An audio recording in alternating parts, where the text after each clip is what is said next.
Greetings, this is the Desert Shaman. Well, I've been threatening to do a video about the Hopi, so here goes. I don't know how long this will be. It could be long, could be in several parts, I don't know. But I figured that it would be good to talk about the Hopi right now, just because it's nice to talk about them, and also because they had prophecies about the time that we're living in now, in their take on what's going on. Now, the Hopi cosmology involves 4 worlds and a 5th world. And let me name the 4 worlds that they say they emerged from. Emergence is a big word in the Hopi cosmology. Emergence. Now, the first world was Tokpela. Tokpela. The second world was Topka. Topka. The third world would be Kuzkurza. And the fourth world, which we are living in now, Tukakwachi. Those are the worlds that the Hopi say that they emerged from, and they will continue. Now, we're in the 4th world, waiting for another emergence into the 5th world. So how were these worlds, these previous worlds? Let's discuss this a minute. Let's talk about how these previous worlds were destroyed or ended or came to an end, which meant that they had to emerge into another world. Well, we got destruction by fire in one world. We got destruction by a magnetic pole shift in another, and we got destruction in a deluge in another. Those are the first 3 worlds. We're in the 4th now. And I've talked about magnetic pole shifts before. Now, how do you correlate this with maybe events that happen in our civilization or in our world history or in our civilization history? How do you hook up these events? The fire and the water, the deluge and the pole shift. All of these things have happened, people. All of these things have happened. The deluge would be the last one, and before that would be the pole shift, which has happened several times in history. And then before that you would have the fire, which could be very well be one of the comets that plummeted and hit the earth and exploded and caused extinction of the dinosaurs. There could be correlations there, the way I'm looking at it. Now, where did Hitsatsanam, the Hopi, the peaceful ones, where did they come from? How did they get to North America? How did they get to the Southwest, Arizona and Colorado and New Mexico? How did they get to those areas? How long ago did they come to these areas? Well, the jury's out on a lot of that stuff, although we definitely know, okay, that they have been here a long, long time and came from the Anasazi people. They don't particularly like that word Anasazi because that is a Navajo term meaning ancient enemy. And for the most part, the Hopi people were peaceful. They didn't like getting violent. And the Hopi people were very spiritual, but I digress. Where did they come from? Well, they came from any number of places, but it is thought that they came from an ancient civilization, and they step-stoned on islands across the Pacific and ended up here. That's the theory that I like to go with, as opposed to the land bridge theory, the Siberian land bridge. Doesn't make a lot of sense to me. And they have found diggings in North America and South America going as far back as 30,000, 40,000, 50,000 years, okay? And they know for a fact that Chaco Canyon, which was where the Anasazi lived, goes back 6,000 BC. I'm pretty sure that it goes back to 6,000. Now, you'll have to excuse me. I do things right off the top of my head. So you Hopi brothers and sisters out there that are listening to me trying to pronounce your language, you'll have to forgive me. But I think I pretty much am pretty close so far as to the names of the worlds and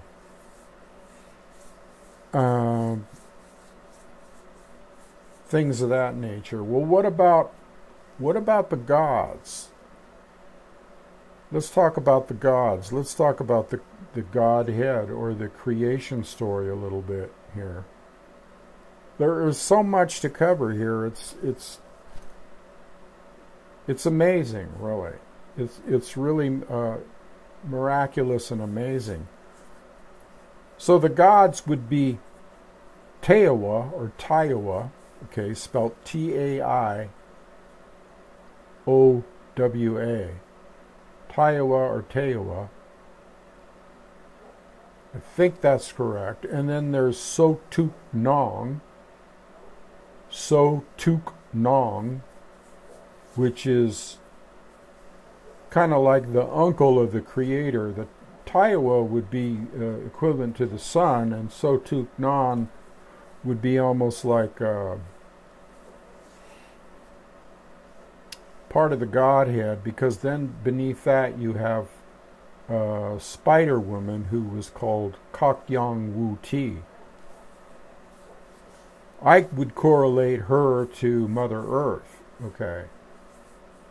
And I would correlate the male-female. You have the Trinity there. The triune, usually Godheads are triune, a Trinity. So you have that. I'm not saying Trinity as in the Bible. I'm saying a lot of ancient pagan and indigenous cultures had the triune Godhead, except the Hindus even went further.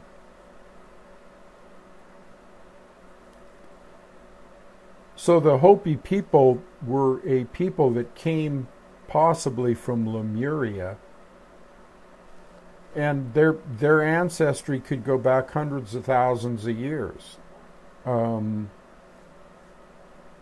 They have a lot of similarity in language and descriptive semantics with cultures like Egypt and ancient Polynesia, and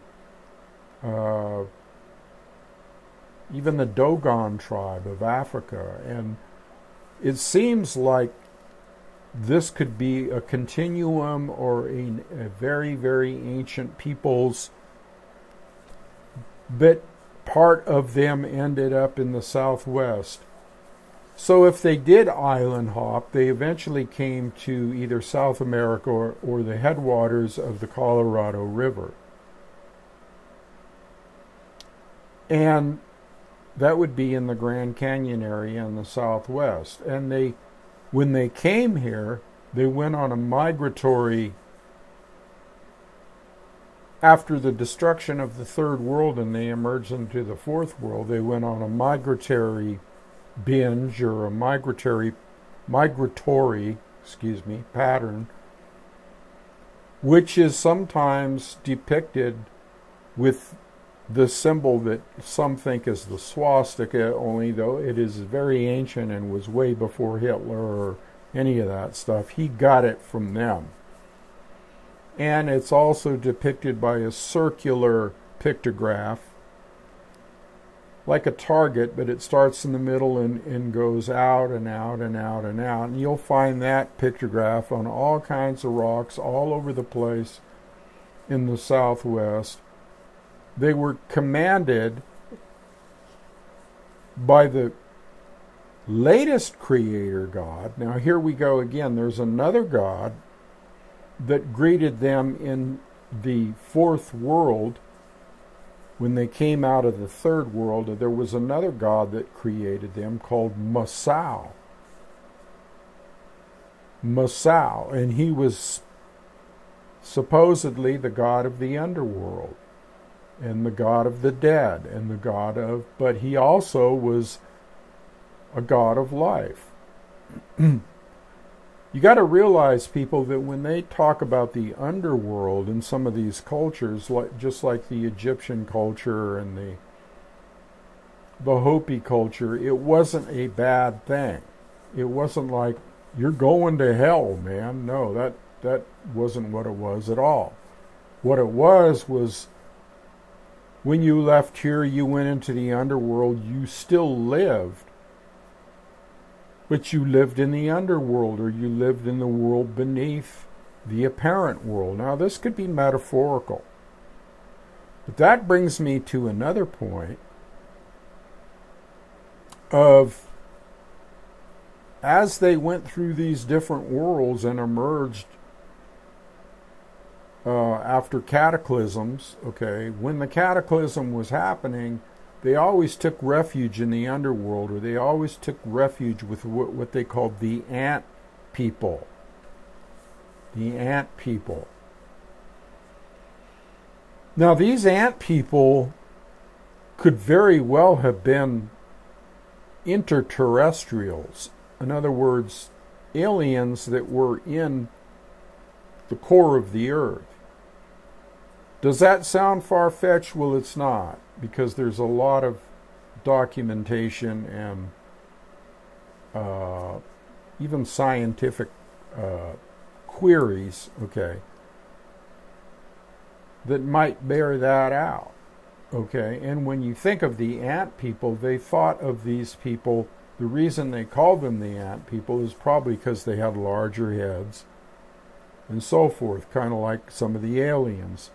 And they were very much into the Star Brothers, which segues and leads me into another thing, the Kachina Society. And you've seen Kachinas. They're beautiful and colorful. Matter of fact, I am in the process of doing several paintings depicting some of these Kachinas. Now, the Kachinas are also, well, they call them spirits, okay? They call them spirits, and some of them may come from the underworld, but a lot of them come from the stars. They had a very strong relationship with the stars, with the galaxies, with the star systems. For instance, you have Orion's belt, or the Orion star system, and Orion's belt with the, I think it's 3 or 4 stars on the belt. Their kivas, and Chaco Canyon, and Canyon de Chelly, and Pueblo Bonito, or Pueblo Bonita, and Chimney Rock, and Mesa Verde, all of these ancient Pueblo people aligned their kivas with the stars. What's a kiva? Well, a kiva is a round circular hole, large round circular hole. I'm talking about, some of them have the dimensions of let's put it this way, half a football field or maybe a little less than that. Probably a quarter of that. And they have certain properties. Every one of these kivas has a certain property. It has a roof, they're round, it has a ventilation shaft, and in the bottom of it, and it has benches all around the edge. They're beautiful. And in the center is Sipapu, which is a hole where they say they came up from, or it represents the hole that they came up from when they emerged after devastation into the other world, okay, or the world that we're in now. Or every time they emerged, they came up through this Sipapu. I'm telling you, these people are incredible people because they know all about things that, say, people in the Far East know. When you get deeply into meditation and you start realizing that there's energy centers on the body called chakras, 7 of them, actually there's more, but there's 7 main ones, energy centers. They knew about these things, okay, and they had secret societies that were involved in the energy centers, and particularly Awatovi, I think they called the crown chakra on the top of your head. And they always said that the way that you talked to the Creator was through the top of your head, or the way that you connected with Source. And I know that to be true as a long-time meditator and yoga practicer of yoga tradition, that is the way that you connect to the Source. In fact, that's the way you leave. When you die, you leave through the top of your head. But they knew all this stuff. They knew all this stuff. Well, you wouldn't think that, these Indians of the Southwest, a lot of people just think of Indians as backward or savages or whatever. Wrong. These people were very far advanced. Very far advanced. And they had communication with the star brothers and sisters. It is very evident that they did. Now, a lot of archaeologists and scientists and stuff, they don't want to talk about that part. They don't want to talk about that. That's too far out for them, man. That's too far out for the mainstream people. But it's not for us indigenous people.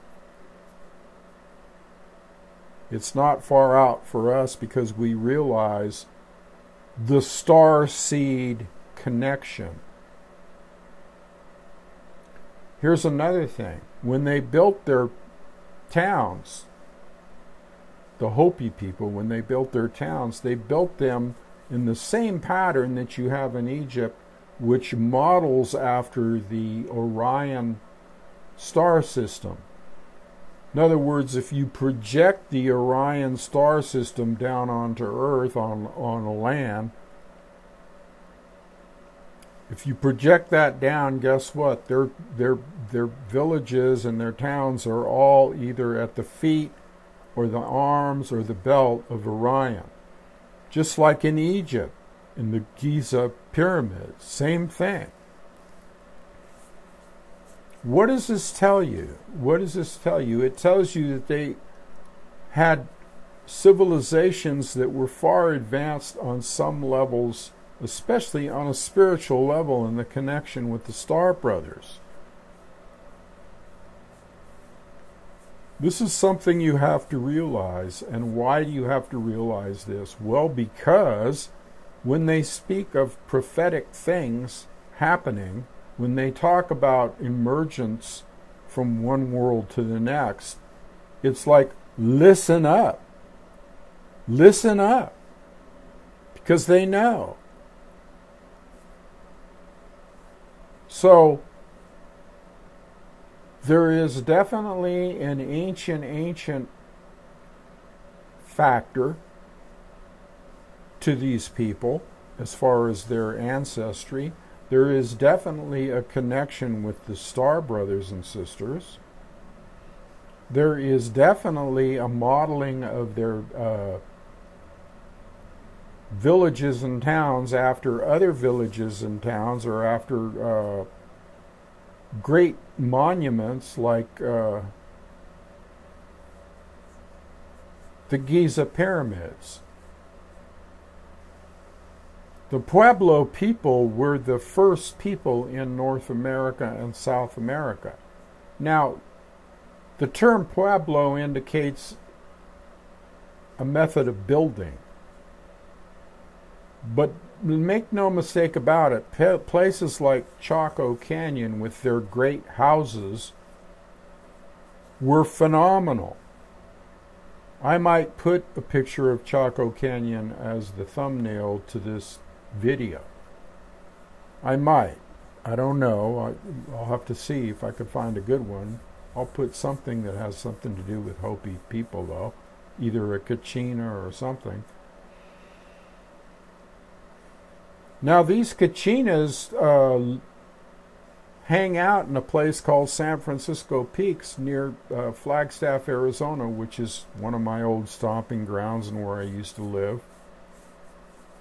I was raised in Arizona, started in the Phoenix area where the Hohokam are, the Pueblo people down there who built magnificent canals.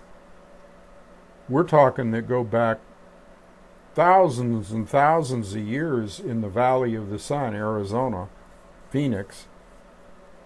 That name Phoenix came later. It had nothing to do with the Hohokam people. So you had those people down more in southern Arizona, or down south, let's say, more towards the south, kind of like lower middle. And then you have all of these Pueblo villages and towns and great cities and shit that go all the way up to northern Arizona and up into Colorado and up into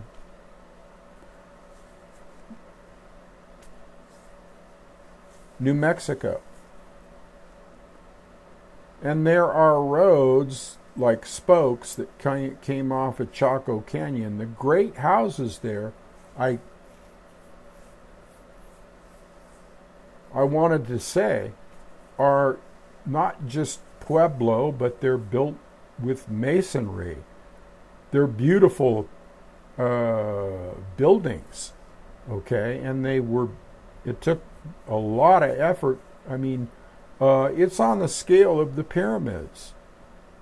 I mean, they had to haul in logs, timber from 50, 60 miles away was the closest timber that they could get for the roofs of their kivas. And these kivas weighed hundreds of tons. And the brickwork in these great houses was phenomenal, with T-shaped doors and beautiful windows. And if you look at it from the sky, it almost looks like a circuit board, electronic. It's phenomenal the way they have things laid out and the way it's aligned on certain degrees and in alignment with north, south, east, and west on the same degrees as the Egyptian pyramids. They also had signaling towers that they could see miles away. I mean, you could go off on one of these roads, these beautiful roads, and you'd hit a butte like Chimney Rock or some other butte more towards the west in Arizona. You could go off there and hit a butte and go up and climb to the top now in modern day, and you'll find a ash pit or a place where they used to signal, build a fire to signal to the next butte.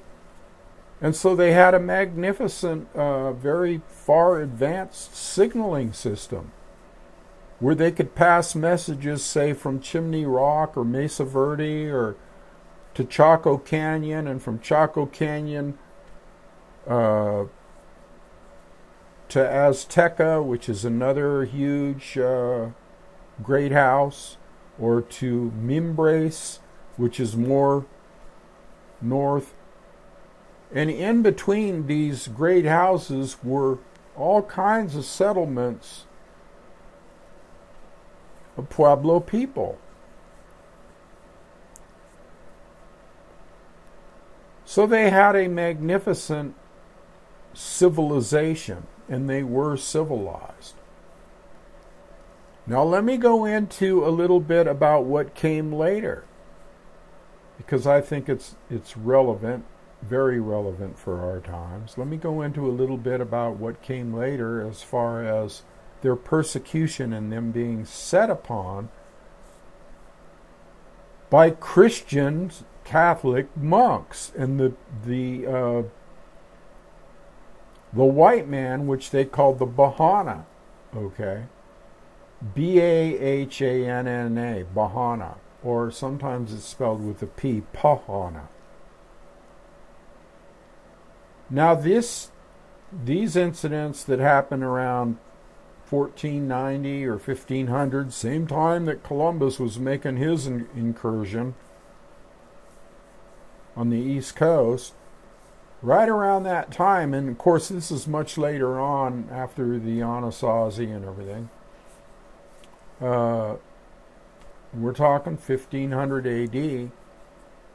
Here comes the conquistadors riding over the mountain looking for the lost cities of gold, or looking for gold. And who do they run into but the Hopi people? And what do they do with the Hopi people?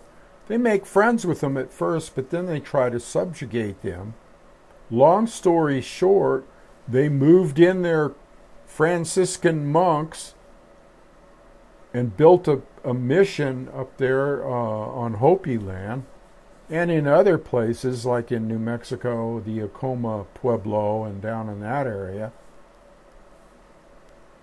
And they tried to force Christian religion on these people. They tried to take their beautiful religious ceremonies that had to do with the stars and the gods that they knew always answered their ceremonial ritual, like the snake dance and the soyal and the woo-woo chim ceremonies. These people were very religious, very spiritual, very far advanced. And here comes these dumb clucks, okay, buck, buck, buck, buck, buck, buck, buck, trying to force this Christian Savior Son thing down their throat. And why do I say they tried to force it? Because if these people didn't comply, they resorted to cutting off limbs, to amputating limbs, amputating feet. These people lived, they were farmers, they needed to be mobile. So this was devastating. This is what they did. And so they also burned people alive at the stake if they wouldn't comply and go to church. This was in the 1500s. Well, it didn't take long for the Hopi people and the Acoma people and other Pueblo people to start scratching their head and going, hey, we were friends to these people and we befriended them, and we showed them different areas and different canyons and different ways to live off the land and to get food and corn and all this stuff. And here they're like torturing us and trying to force us into doing something we don't want to do. So what did they do? Well, there was a thing in 1680 called the Pueblo Revolt. And down in New Mexico, or over in New Mexico, it was led by a guy called Pope. But there was people in the Hopi area that it was led by, it kind of all happened at the same time. What did they do? Well, when they revolted, they took the Franciscan monks and threw them over the cliff and burned the mission down. Now, the Hopi people never let the conquistadors or Spanish people back in there again, although unfortunately the Acoma people and the Utes and the trying to think of the other tribe in that area.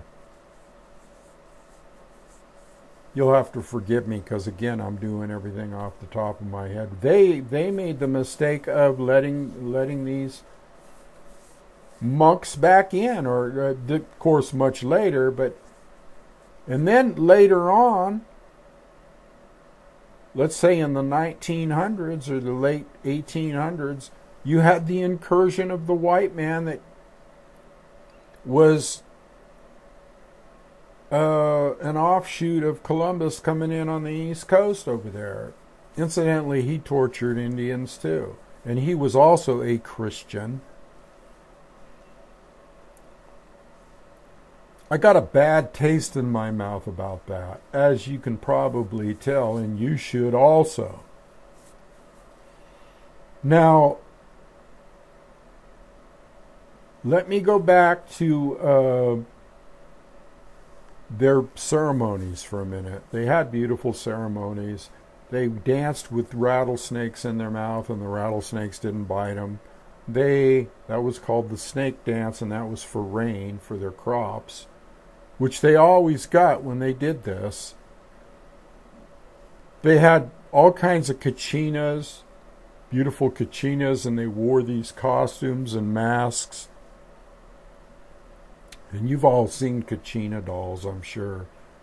And some of these Kachinas, each one represented a different thing. They even have a Kachina called, it's kind of funny really nowadays, since that incident in the Pueblo Revolt, they even have a Kachina called the Priest Killer, which I kind of like. Yeah, go. I think I forget his name, but he represents the guy that threw the priests off the cliff. But these Kachinas are a double for Star Brothers, and they're also a double for their ancestral spirits. They have Soyal, which is another ceremony. They have the Wu Wu Chim. They have the flute ceremony. I mean, these people are so spiritual and so religious that about 85% of their time is taken up with ceremony and with their rituals down in the kivas. So these people know what they're doing, and now we're going to segue into, and believe me, there is a whole lot of stuff in here I cannot cover in one video. But I said I would do this video, and I wanted to get it out there. I'm also probably going to do another video on what's going on in Ukraine right now, but I don't want to talk about that in this video. But it's relevant because now I'm going to segue into Hopi prophecy. And their worldview and the metaphorical conclusions that you can draw from their emergences from the different worlds.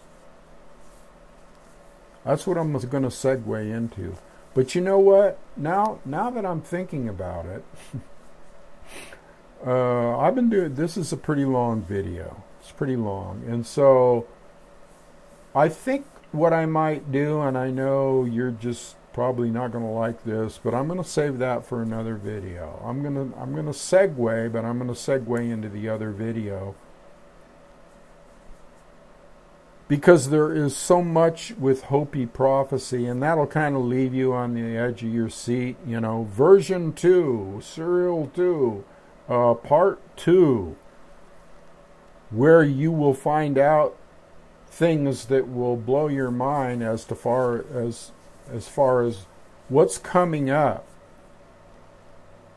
What's coming up for the planet, okay? And what's coming up? What did they say about what's going to happen? What did they predict? What are some of their warnings about what's coming up with our world? And I think this is timely because it's coming up right now, people, to a theater near you. So I think I'm going to leave it there today. I covered a lot of ground, and it's a lot of interesting stuff. And so I'm going to leave it there, and Umwe Numa, I'll be around. I think that's a Hopi saying. I'm not sure on that. I'm pretty sure. I'm about 99% sure Umwe Numa means I'll be around. So until then, I'll just end this video, and hope you look forward to part 2. Adios.